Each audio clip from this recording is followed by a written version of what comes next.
I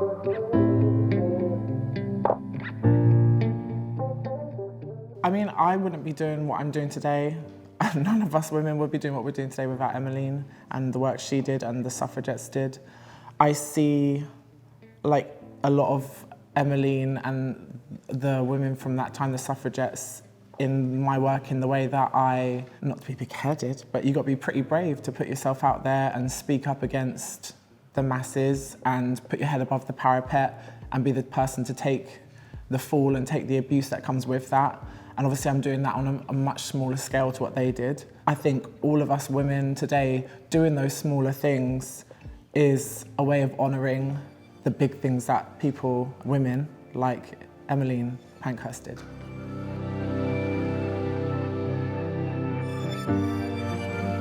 If I'm honest, I didn't have anything to lose. My mum said to me, because I was quite young when I started, I was probably like 21 when I started my activism, my campaign, No Transphobia, and my mum said, once you put your head above the parapet, you can't put it back down, like you're always out there in the media, you sure you want to do this? And I was like, my life can't get any worse. Like how I was being treated every day, in and out, I was like terrified to leave the house because the amount of abuse I'd get. I was being attacked constantly in the street. It couldn't have got any worse, so I could deal with it. And that's really sad, but it's also a blessing because it's meant that I had a lot of preparation to be able to do the work that I do. So yeah, that's why I do what I do.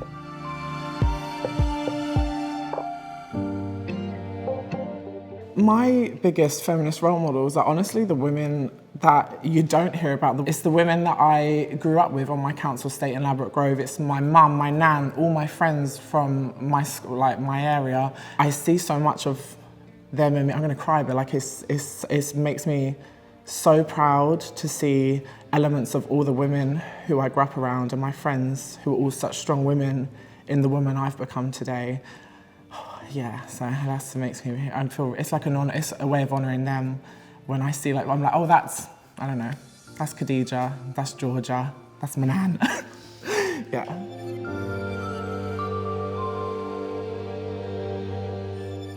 I would just say, like, when you get to the end of your life, do you want to look back and be like, I wish I did more, I wish I spoke up more for people I could have helped? For Emmeline, it was the opposite of that. Like, she must have looked back at the end of her life and been like, so proud of all she did for women.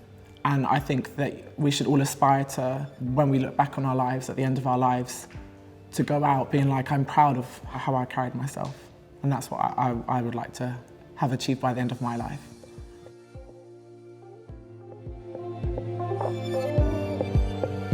Representation in regards to the fight for equality and just within feminism itself is so important because we're obviously standing, or I'm standing, on the shoulders or below the shoulders of giants today like Emmeline. I wouldn't be sitting here without her, literally. But at the same time, feminism has evolved in such a beautiful way. Like, I think there's this like misconception that it's ruining feminism, but it's gonna be more of a beautiful thing, that we need to be focusing our feminism on making sure that we're including women who have been left outside of that fight for a long time. It's so important that our feminism evolves as the world evolves, and we include everyone in our feminism.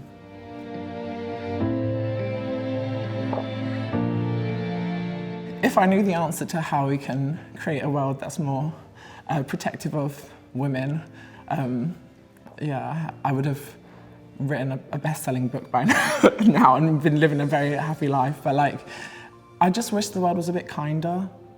And I think that links to what I said about like when you get to the end of your life, knowing that you lived a good life and was a decent person. And so much of the things that we're thinking about when we talk about like being an ally to women or being the opposite of an ally to women is just like, it's just like being a bad person. You don't have to understand things. You don't have to have an MA in gender studies to like understand, or you know what I mean? You just have to, there's right and wrong is wrong. And I think we all have that inside us. And I just wish people would tap into that more and just be a bit kinder to everyone.